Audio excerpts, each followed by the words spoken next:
Hey, good afternoon and welcome to the last of the series for 2024-25 of Geographical Association TeachMeets.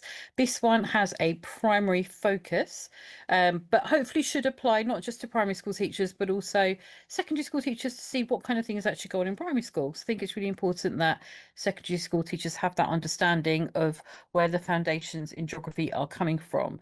And we've got people who teach different age groups within primary, which is really helpful as well. So I was going to start with Anthony Barlow, but he's not quite on the call yet. So, Alan, are you happy to go first? Yes, I am. That's fine.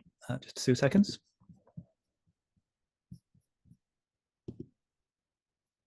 Just while Alan shares his screen.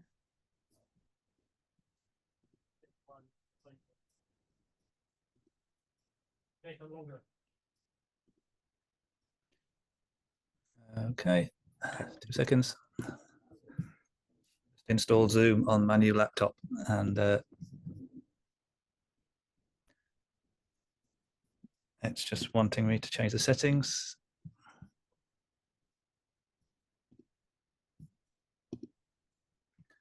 There we go. Perfect. Okay. So just to introduce Alan is a past president of the Geographical Association.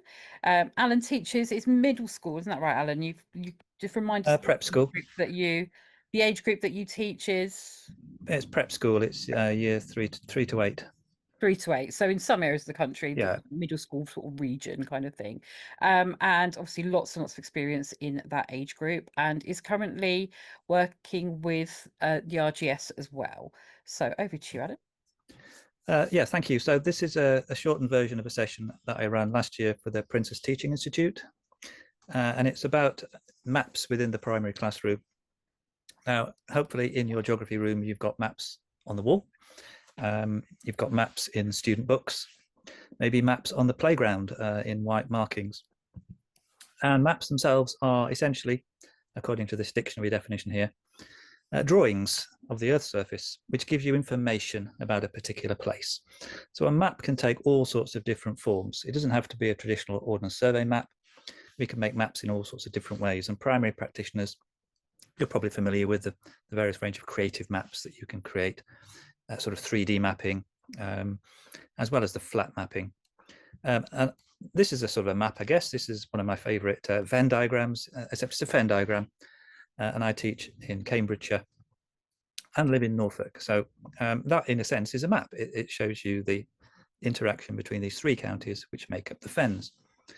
Now, the young people that we're working with are also building maps in their heads. They're building their mental maps, the maps of the places that they are familiar with.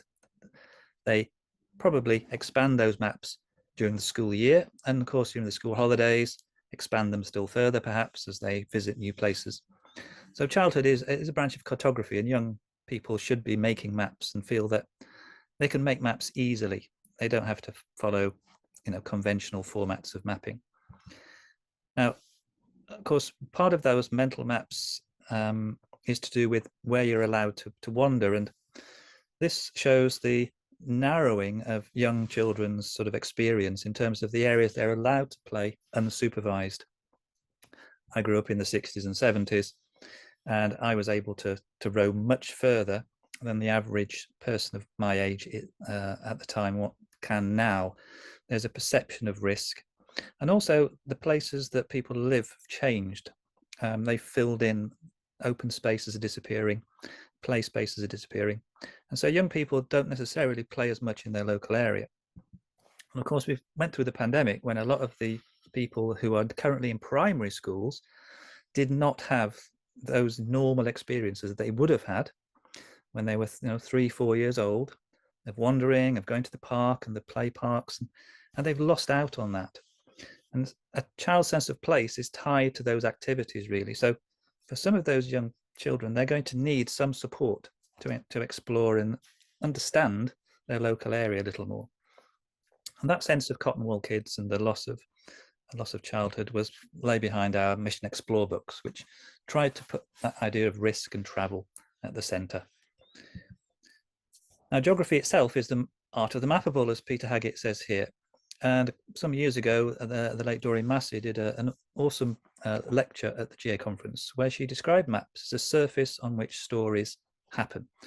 So it's, I think, important to think that we use all sorts of mapping and connect them with stories.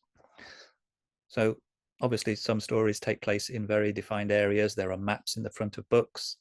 I'm a big fan of stories with maps at the front. Lord of the Rings, for example, Tolkien said, you know, he started with the map and then built the story around it. And I wrote about that in an article for the British Cartographic Society, which is on my Living Geography blog, where I referred to some of the work that we do with students at the school, particularly around exploring place. And this is a taxonomy of place from Alaric Maud. And when we're teaching about place with young people, obviously we're moving up from step 1 up to step 8. So through the course of their primary curriculum, what we want to do is move them from understanding that they live in places to thinking about how those places affect their life. And of course, where you live and where your school is, the context of your school is really significant.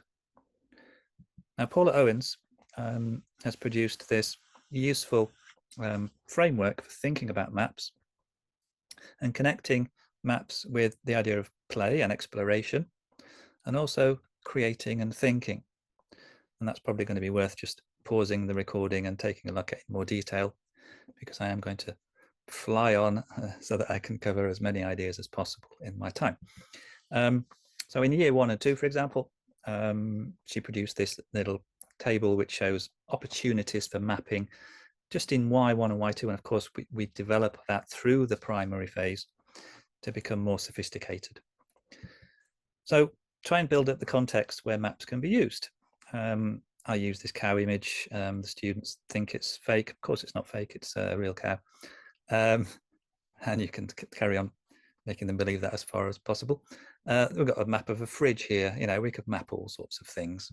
This is a map of the world according to Google Street View, and Google hasn't mapped the whole world on Street View. So if we're investigating Africa, then we have to limit ourselves to those parts of Africa where the cameras have been, which of course could be a potential issue. We've also got these very sophisticated maps from Ben Hennig, which you could argue are too complicated for young children to understand, but this is population, and they should be able to see that India and China are much bigger than any other country, and that's because their populations are bigger. Why not use this site, remove.bg, snip yourself out of a picture of yourself, shrink it right down, and then use it as a little map pin to show where you've been. And the students could produce their little faces, perhaps, as little map pins. Where have you been in the local area? What's your favorite place in the local area? Talk about your own journey to school. That's my journey to school when I was in primary school. I walked to school by myself. How many of the students you teach in primary walk by themselves? As you can see, it wasn't a particularly difficult journey, but even that short distance, today, some parents would drive their children to the school that distance. Do you have a school travel plan? Can you link mapping in with that? This is the Iceman. I had to see the Iceman. His body was found up in the Alps, but there was quite an argument over whether he was Italian or Austrian. Which way was he going? And of course, the argument over the body of the Iceman, which was worth a lot in sort of cultural and economic terms. And there's a book about that, which I wrote some years ago, which you might want to look at. Put a map like this upside down. Is it not upside down? It's just the fact that we're used to seeing the world a particular way. There is no upside down. There is no right way up. We've got conventions, and those conventions have determined how some parts of the world have been misrepresented over time. Map the school grounds, map where the daisies grow, map where the insects live. Map the front gardens along all the streets around the school and look at how many of them are paved over and therefore increase flood risk, reduce biodiversity, and increase heat and climate change. Map where your coffee and other products come from. Map where your Christmas dinner comes from. If you've got Digimaps, add layers to the Ordnance Survey mapping. This is a little activity I use called Most Likely To. And as I live in and work in Ely, you can see I've even changed the end of the word likely to Ely, because I'm like that. And we ask them, where would you be most likely to hear choristers singing? Okay, you've got to find the cathedral now and you've got to work out the grid square and use that with other most likely tos. Where would you be most likely to catch a fish? Where would you be most likely to, etc.? How am I doing for time, Hina? Sorry, I can't hear you. Sorry, got another minute at the most, please. A minute. Okay, perfect. Mapping where our pencil case comes from.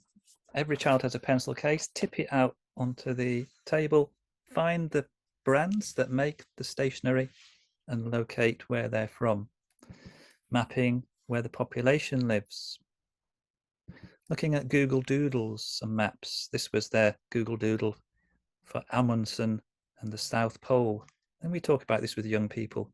Look, it's dark, but it should be daylight. And why are there mountains there? It's the plateau, the South Pole. There are no mountains. There are some errors there. Make word clouds of maps.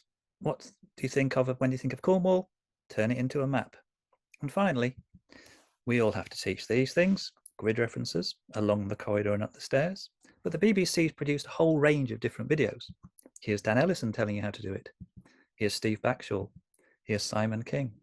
Here's Joe Crowley. Who does the best job? Who do you think explains it the best? And now you record a video to explain how you'd explain how to do grid differences. So plenty of ideas. I could go on for another hour, but I think that's probably enough for now. Enjoy your summer. I'm already on holiday and I recommend it. Thank you very much.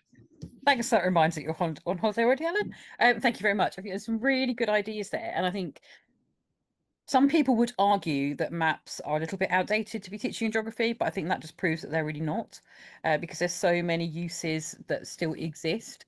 I still personally think that teaching the OS map is really important, but even if you don't, there's lots of other ways that mapping still is very relevant to our lives, and introducing that at primary level is really important, especially when we're talking about getting students aware of their sense of place, and that sort of angle of understanding their surroundings. I think mapping is still quite key to that. Thank you very much, Alan. Anthony, you wanted to go quite early on, so over to you next. And I'm going to be timing you because I know you could talk forever, and you have lots of interesting things to say all the time. So Anthony is at Roehampton University, and he is a primary teacher educator. So Hi, Hina. Thank you so much.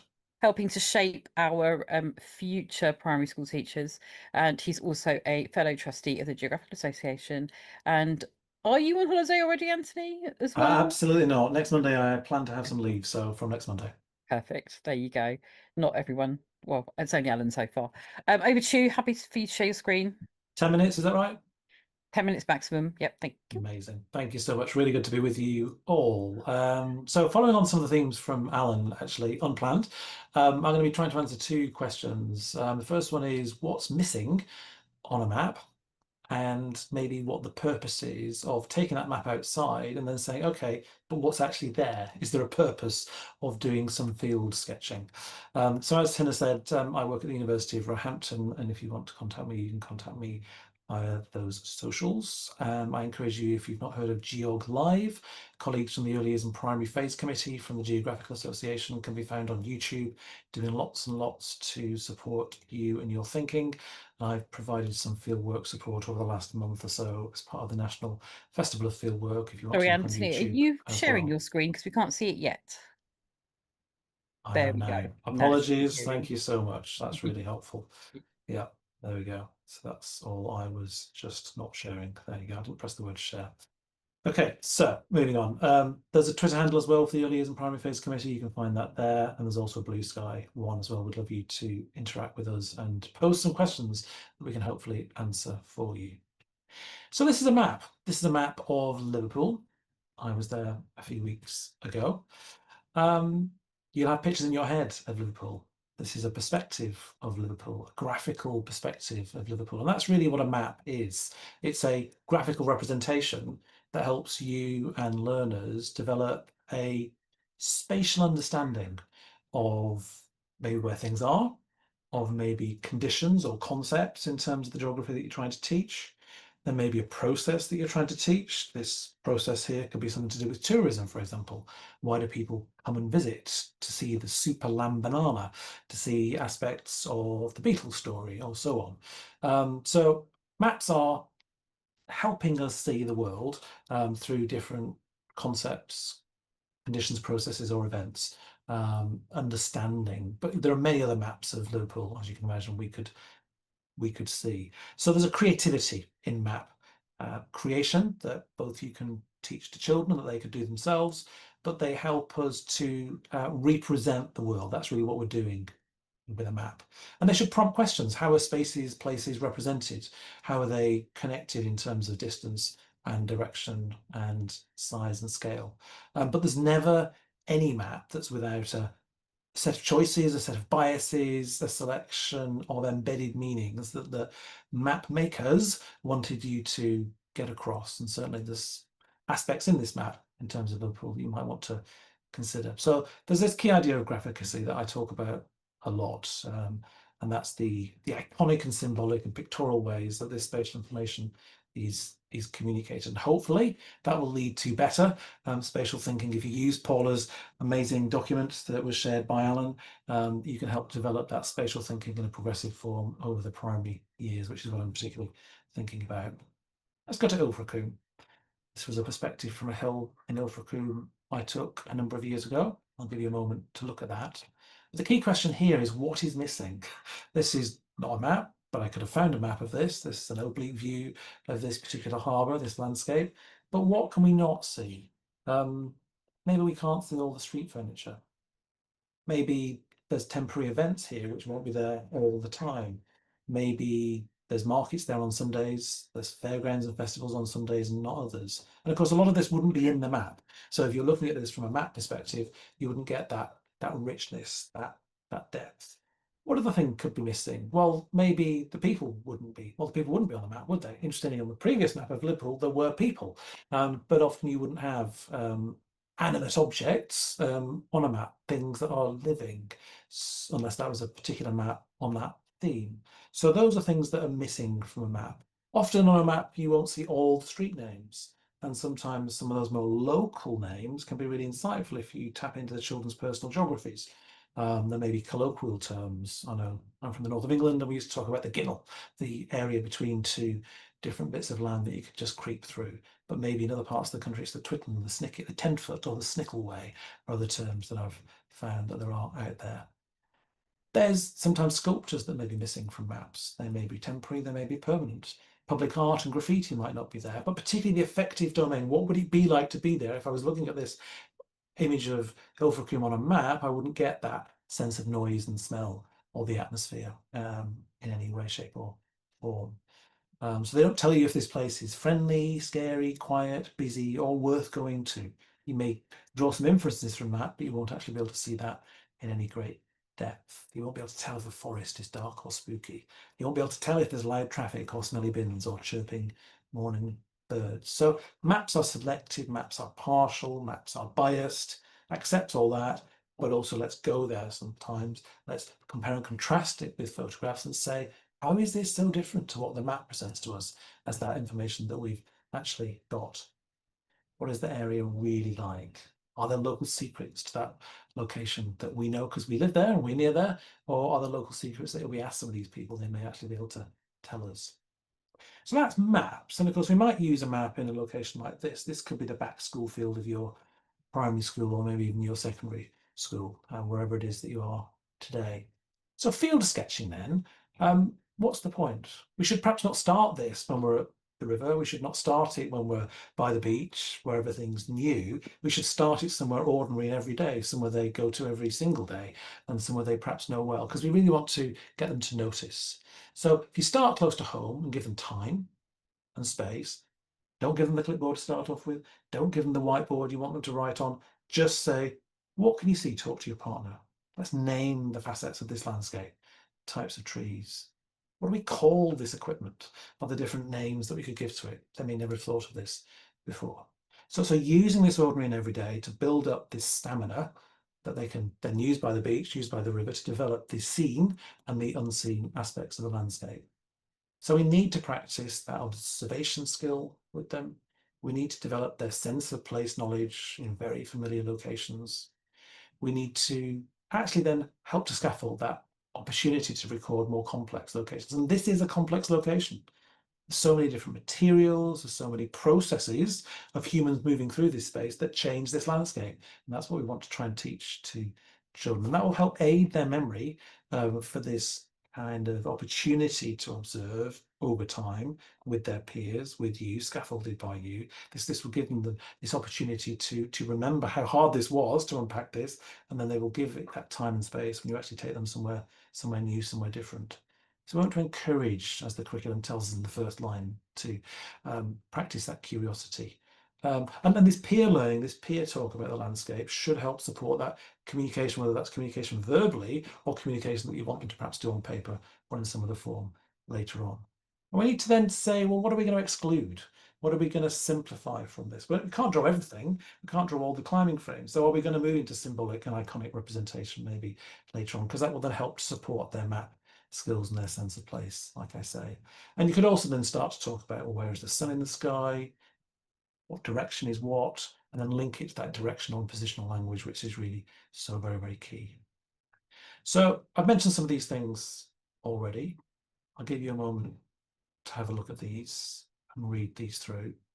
There's a real power in sketching, taking that time to look back at the paper, look back again, to keep on moving your body, moving your head backwards and forwards, collecting and recording what they see during that field work, to add words to it, to give them that time and space to discuss, to give them that opportunity to say, what do you call that? What's the adult word for that? What's the more complex word for that desire line, that elephant path, that eroded bit under the tree where people have trodden many thousands of times? All those feet have kind of worn away the grass.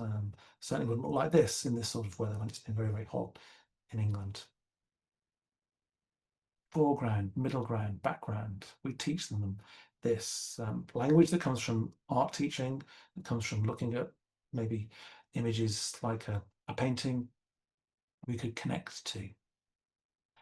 And I remember when I put this slide together for the first time, I never really thought about the idea of a field sketch being a ground survey and a map being an aerial survey. And ordnance survey maps, when you read about how they do it, they do both. They're doing the aerial survey, but they've also got people constantly going around and doing ground surveys to kind of map and connect and collect that information to help lead that master map to be as accurate as it possibly can be. And then, of course, you can connect it to what's behind, to what's in the other directions. You can connect it to what's around the perimeter of this school. It's really trying to get them to build up that sense of a 360-degree view. This is just a single snapshot view. But what's beyond? What's just outside the frame? That's the same with maps. What's just off the map? We really need to get children to think through that as much as possible. So, as a bit of a hurried run through, I hope that was helpful and insightful. Happy to answer any questions, but do go to the socials at Total Geography or at EYPPC. Happy to chat some more. Thanks, Anthony. I think that really useful follow on from Alan's session there. But also, I think, I know this is a primary teach me, but I think that section you've just done on field sketching is very useful for secondary teachers. It is very much one of my weak points, teaching field sketching. So I think I might need to do a little bit more time with you and working through that and seeing it in action. Because I think I need to help. That last slide was particularly useful. Thank you for that. Pleasure. Keely Buckle's going to be up next. Keely hasn't got a working camera, and she's a friend of mine who works locally to me, teaching early years and key stage. Your year one, early years, that kind of age, aren't you, Keely? I don't know what you're teaching this year. I can't remember. Keely just got back into work after a little bit of time off, but she's going to talk. Hasn't got a presentation, which is absolutely fine. Can talk to us about what she's been doing with her classes at the moment, with geography with the younger age groups. So Keely, feel free to unmute when you're ready.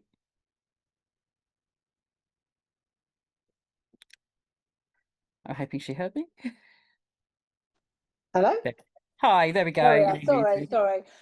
Yeah, so just a little bit about me. I am an early years lead at a large 3-form entry primary school in Rayleigh in Essex. I have had a bit of time off work this year. Usually I teach early years. I've taught early years for about the last 20 years, I think. But currently I'm teaching year 2. So this is very last minute. I would have prepared a presentation had I known how organised everyone else was going to be, but I've got a sort of a little bit of discussion about what we do in early years usually, and then I can talk about what I'm doing in year 2 at the moment. So obviously in early years, geography comes under the understanding of the world element of the early years curriculum. So it's sort of with history, RE, science, it's all in one sort of area of learning. And actually, interestingly, one of the books that most of our geography we teach, most of our early years we teach through different children's story books.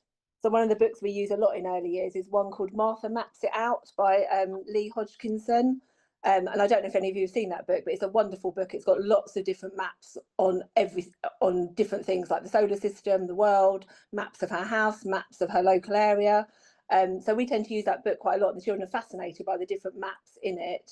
And then we link it to other areas of our learning. So we do it in the spring term, that book, and we at the same time are learning all about spring and the changes in the season. That's another big geography focus in early years.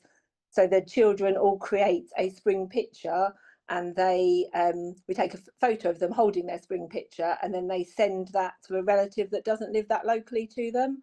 And then we walk to the local post box through our local area on a spring walk, so we can talk about the changes in the season at the same time.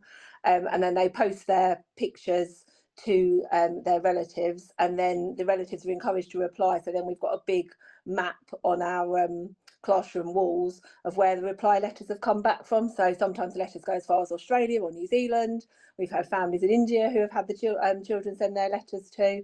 So again, that links back to the map sort of locally, and then further when they come back from their walk, we get them to try and sketch their journey that they've made from our school to the post box and talk about the different features that they've seen on the way as well. We walk up past the shops and the bus stops and things like that, so we point all that out to them.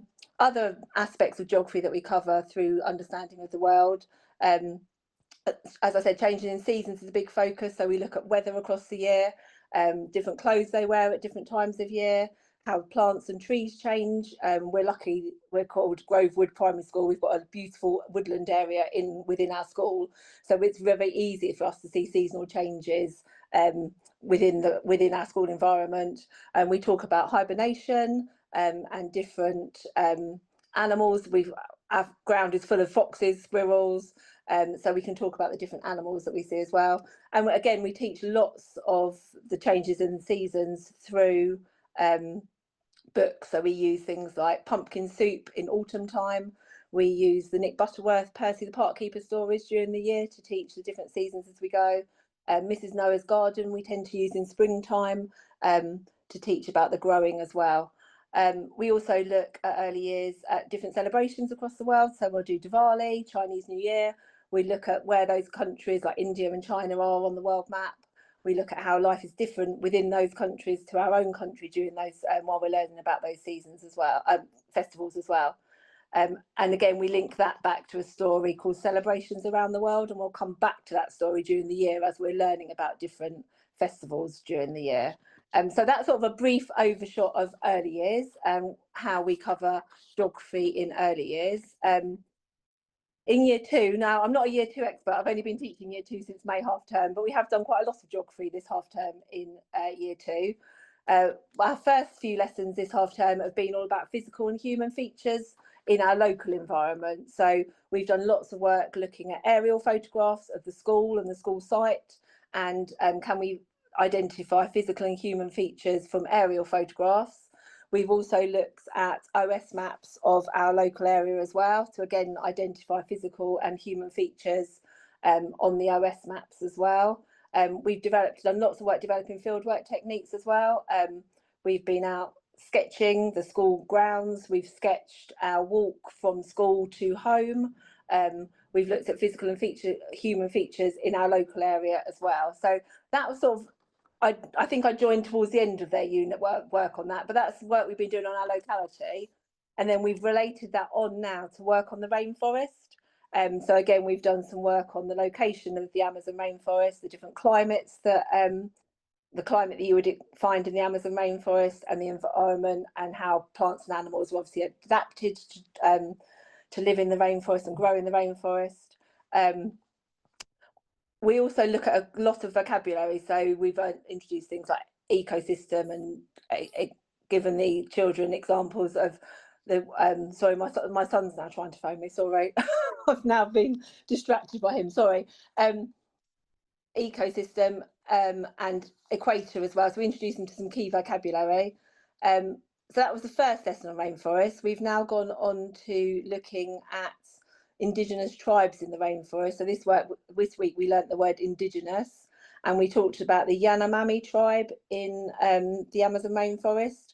We looked at how they traditionally live and how they're supported by the rainforest through their hunting and gathering, and the traditional roles that men and women in the tribe have. And then we've moved on to look at the threats, obviously everyday threats from things like mining, farming, and how that impacts on their life today. And then we've also gone on to look at linking back to our local area study that we've done. We've looked at physical and human features within the tribe living in and their way of life in the Amazon rainforest, and then we've compared that to our physical and human features that we would find in our local area as well. And I think that's it for my geography overview. Keep forgetting to unmute. Thank you, Keely. Particularly liking how you're using the books in with the early years. And also, I think a lot of what you're doing with the rainforest things is stuff that we actually do in Key Stage 3.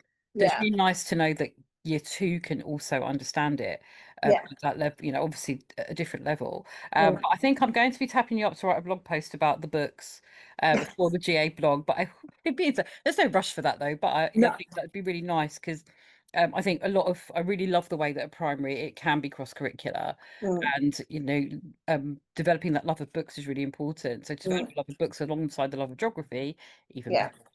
yeah. Thank you so much. That's all right, not a problem. Thank you. If we go over to Emma, if that's all right. Emma is a subject advisor for Hampshire. Have I got that right? I'm just checking my notes. And are you actually teaching in the classroom at the same time as doing that at the moment? Yes, so I have a busy lady. So I kind of worked as a primary geography advisor for Hampshire, and I also teach at a school in Hampshire as well. So yeah, very busy. Like all the teachers here, I imagine we are very tired at this time of year, and not long now, guys. Hang in there. Well, thank you very much. I'm just going to share my screen. Feel free. Yep. Right, can everybody see my It's PowerPoint? coming. Just taking a sec. There we go. Yeah. Lovely. Okay, so today I'm going to be talking to you about the Key Stage 1 non-European comparison study that we've been doing. To give you a bit of a background, so my school is in Hampshire, as I said. We're near the New Forest. We're on the coast as well. And I currently teach in a mixed stage Year 1 and Year 2 class.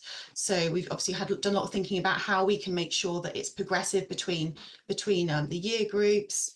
But at this point in the year, we really wanted this unit to kind of summarize everything we've done, provide a bit of like revisit opportunities, but also cover that, you know, that big objective of the national curriculum of, comparing our local area to an area in a non-European place.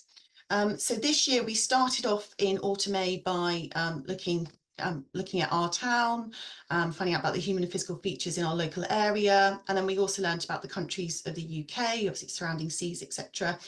And then in the spring we transitioned on to kind of looking into the hot and cold areas of our world, and the children were introduced to the continents. And this unit in Summer B, it's our non-European study. So the things that are in brackets, they were kind of our locational knowledge focus during those units. Because we are a mixed age, we kind of differentiate in terms of like a spiral style. So it's more of a scaffolded knowledge. So we would do similar things in each cycle. However, the expectations for year 1 and year 2 would be very different. So for example, in the autumn A, I would expect our year 1 children to learn and take away be able to identify the countries of the UK, but I would expect our year 2 having another go at it to be able to name and identify the countries, but also the surrounding seas and capital cities as well. For those of you that teach Key Stage 1, you'll know there's a lot of content in there, and what I don't want to do is cognitively overload the children and just give all the children the best possible opportunity to kind of embed that knowledge. So there's lots of revisiting. We mix it up, we change the context each time, just to give them that broader curriculum as well. But we just find it really does support embedding that necessary knowledge and understanding as well. And of course, we've got the substantive and disciplinary skills running throughout the year as well. So these are the objectives from the national curriculum that this unit covered. So we touched on all of these objectives as our kind of substantive knowledge and skills. But within that, we also developed children's disciplinary knowledge and disciplinary skills. So kind of showed them how geographers think. So within this, there's those concepts of place, space, earth systems, and environment. They experienced different scales. They understood that, you know, the idea of like places are different from one another. And of course, the all important, that beginning to understand that everything, you know, all the objectives, all the elements that we show them show how geography is established through the interconnection and interdependence of different human and physical features. And we do work in an inquiry. So within that, these would be the inquiry skills that children would get to do as well. I'll talk fast because I know we're a bit short on time. So our inquiry question for the whole unit was, is New Milton Infant School in a similar place to Orrewa Primary School? So it's quite a general question, but it allowed us to revisit it in different lessons and look at it through different scales, consider it through different scales, consider it through different geographical lenses as well. And I will give you an outline in a second of each lesson so you will understand what I'm talking about. So for those of you that don't know, Orrewa is a settlement in New Zealand. And the reason why we chose New Zealand is there are some geographical similarities as well as geographical differences. And we really wanted to kind of stop that misconception that just because something is far away, it means it is completely different to our locality. And so at the end of each lesson, we would have 2 big bits of sugar paper. One would be labelled yes, one would be labelled no. And we would reflect on the key question and we would just write sentences as a class to answer it. So we kind of kept a running commentary. And then at the start of the next lesson, children would reflect on what they thought the answer to the key question would be so far. So really in that kind of working in that inquiry style of learning. So for session 1, we set the scene. They watched lots of like tourism videos about Orrewa to kind of whet their appetite. We got our atlases out and our globes, and we use these all the time. So children are very used to using them independently. And then we explored the idea that, okay, are they in a similar place? Well, they're both on islands, but they are both in different countries. They are both near different oceans. So we're kind of really zooming out at this point as we consider the key question. I set them all a geographer challenge because we wanted them to kind of embed that knowledge of the oceans. So they use their atlases, and their challenge was they had to kind of investigate and write the names of the oceans and order them in terms of size. So that real like exploration stage just to support their knowledge and understanding, but obviously the skills of having like the atlases and the globes out as well. Session 2, so we looked at compass directions and revised our knowledge of compass directions, lots of music, standing back to back, helping them to understand that north is the opposite direction to south, etc.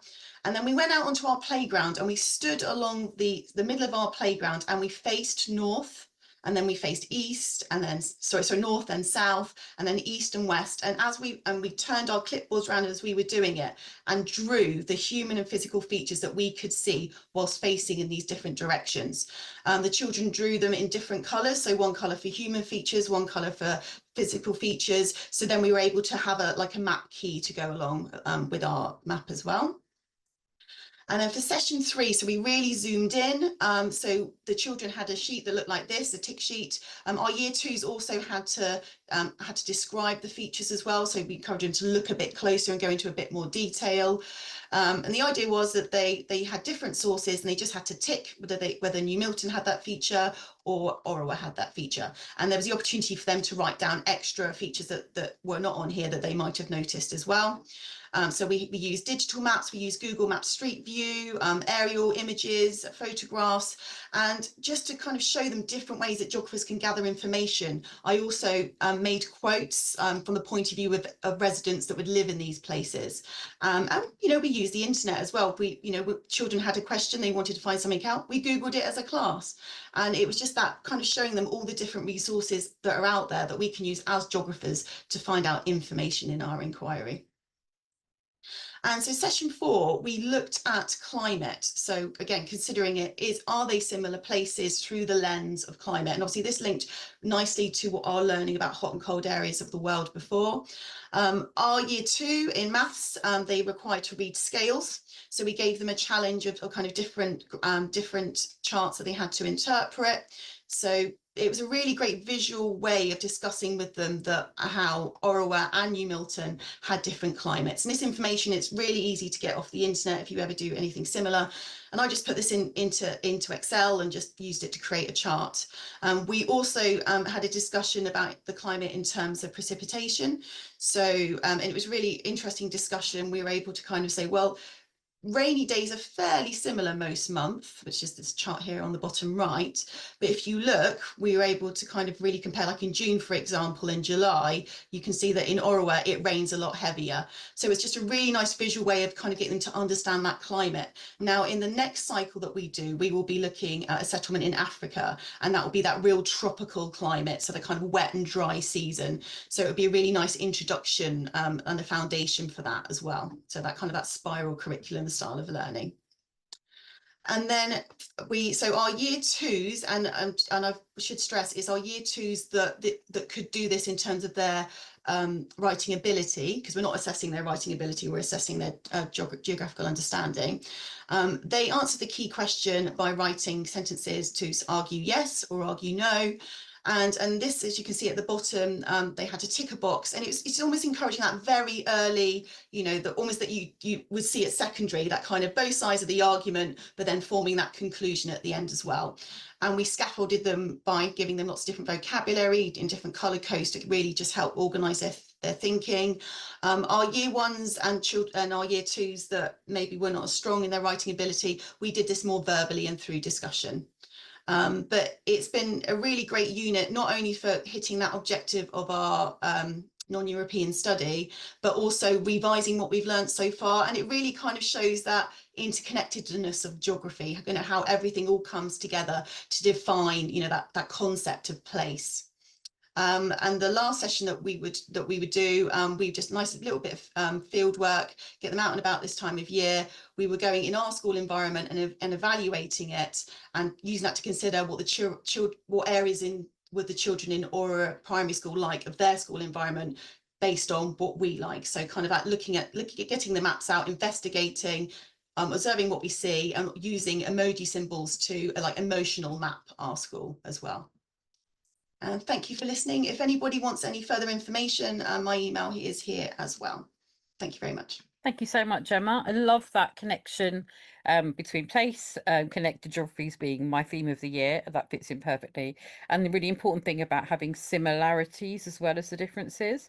Do you actually, do the children get in contact with the children at that school as well? Do you have anything where they're actually so speaking? I'll be honest, I tried and didn't quite hear back, but it still goes to show that you can still do it even without having that personal connection. Absolutely. But we know that young children, they need something concrete to link their understanding to. We quite often see maps, like maps are kind of at a smaller scale, as little as outlines. They need something really concrete to pin that locational knowledge to, that real meaningful connection. So doing a school, because obviously children get schools because they go to one, provided them with that. So no, really would recommend that approach.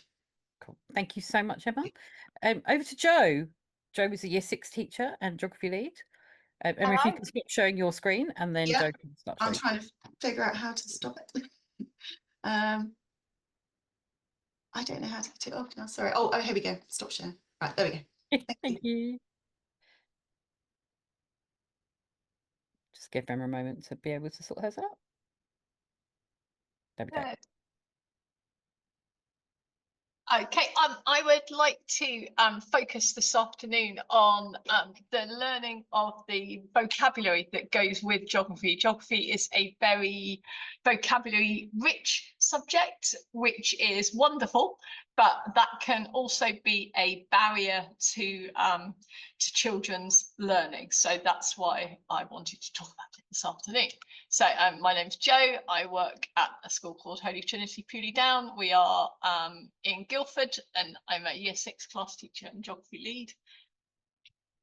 So I would like you to have a think, possibly write down 10 vocabulary words that children you're teaching, or if you're not currently teaching, just 10 vocabulary words that need to be understood in order for a child to understand the concept, a geographical concept or topic that may well be taught at primary level. So just have a little think now of 10 key words that you would like a child to know. Feel free to put them in the chat if anyone fancies doing so. Yeah, very sophisticated.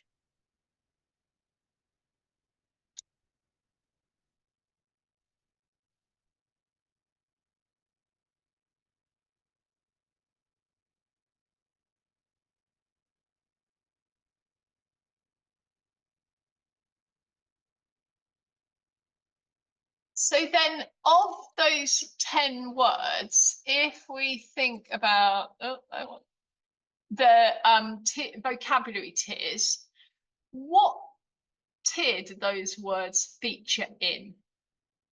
Are they common words that the children would know and use in everyday speech? Are they tier 2, where they're academic vocabulary, but words that occur quite frequently across many subjects? Or are they actually quite a lot of them tier 3 words, which are really low frequency and very subject specific? I know that I find very often in teaching geography that the words are tier 3 words that we're coming across. And so for all of the children, they are new words, and they are especially tricky for children with that are EAL or DLD. So this is why I'm quite passionate about making sure the vocabulary is there to back up the children's geographical learning. So it is possible to use top-down vocabulary sheets. There are millions of them available, death by twinkle. They've got, readily available pictures, really straightforward, and that can, those can definitely help. But this is a very top-down approach, and I would like to promote today a bottom-up approach to the children learning the vocabulary that they need to be confident with their geographical learning. And coming from, in a previous life, being in a corporate world, buzzword bingo has got me through many a long meeting. And I'm using this approach to promote the learning and understanding of vocabulary.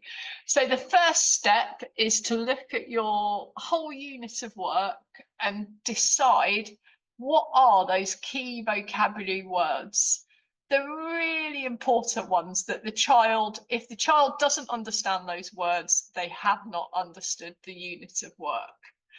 I would suggest, say, for example, in Year 6, our study of a non-European region is Brazil, and we have pulled out 12 words because that feels manageable.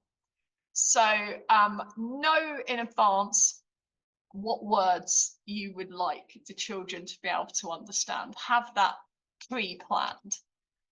The second step is to then, at a point where it feels natural in the lesson, and I would suggest maybe 1 word per lesson, maybe 2, is talk with the children about the words.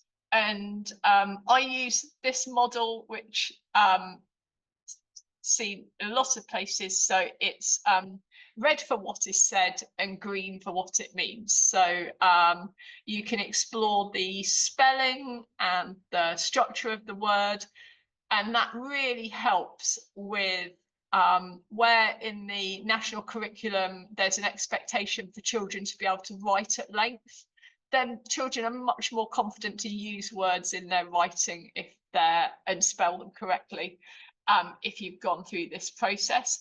And then green for what it means. You can use then things like images, relating the word to something that the children are aware of. So for us, the River Wey is just down at the bottom of the hill.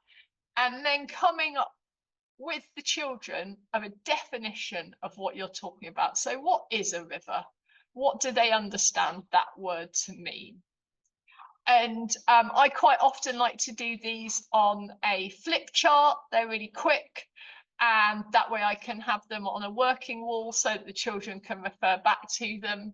They don't need to be onerous, and they are much better done on the fly with the children contributing than they are done like I've done today, where I've sat down and I've thought about it in advance. So definitely nothing onerous, nice and quick, but it just helps the children get to grips with the spelling of the word and what it means.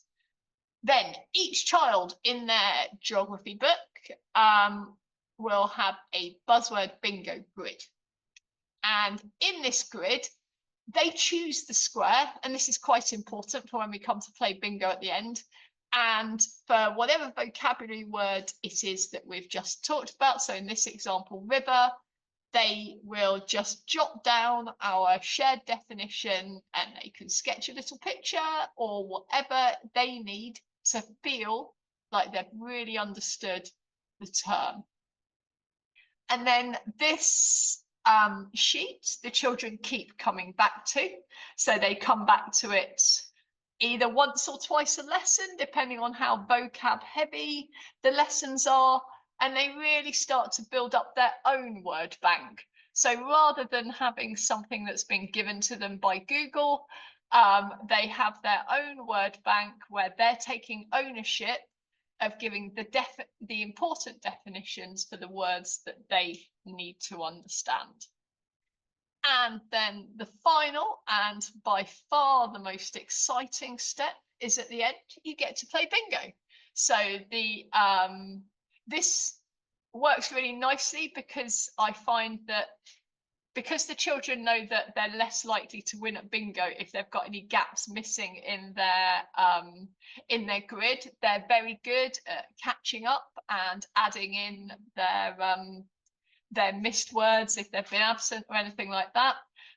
The reason that they put their words into their bingo grid in all different places compared to their friends is so that they're more likely to win and not have to share any prizes. So once all the squares are full, they've got a really solid understanding of those key words that I would like them to be able to understand for this unit of work.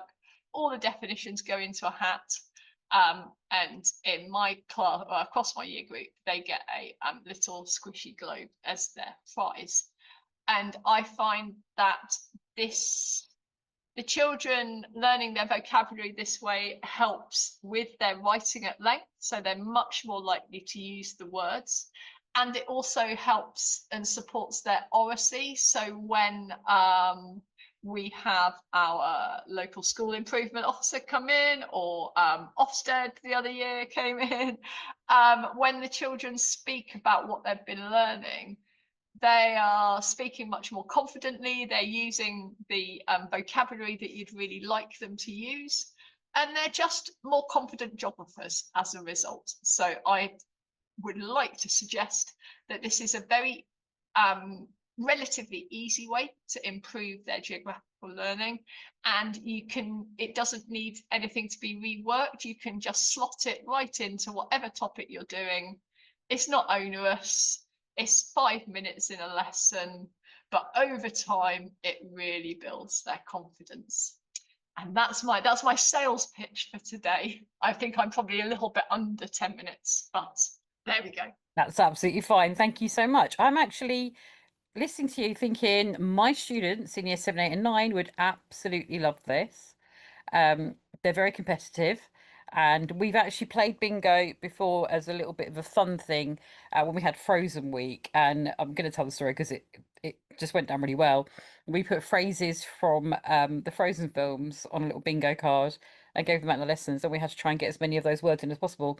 So I know they love bingo, but this would be really good in terms of bringing up their language. So yeah, I know you're talking about doing it at primary, but actually, certainly secondary school students that I teach would absolutely buy into this as well, and be really paying attention to the keywords in the lesson and writing them down to make sure they won. So yeah, it's absolutely something that would go across the ages. I think sixth formers would actually quite get into it too. So it's definitely very, very cross the key stages, this one. Thank you so much. Thank you everyone who has spoken today. Lots of opportunities to take part in this kind of thing again. I think some of those sessions could actually become, especially Emma, yours, thoughts about coming to the conference and presenting a session. The application for the deadline for applications to speak at conference is the end of August, and there's lots of different kinds of sessions you can propose.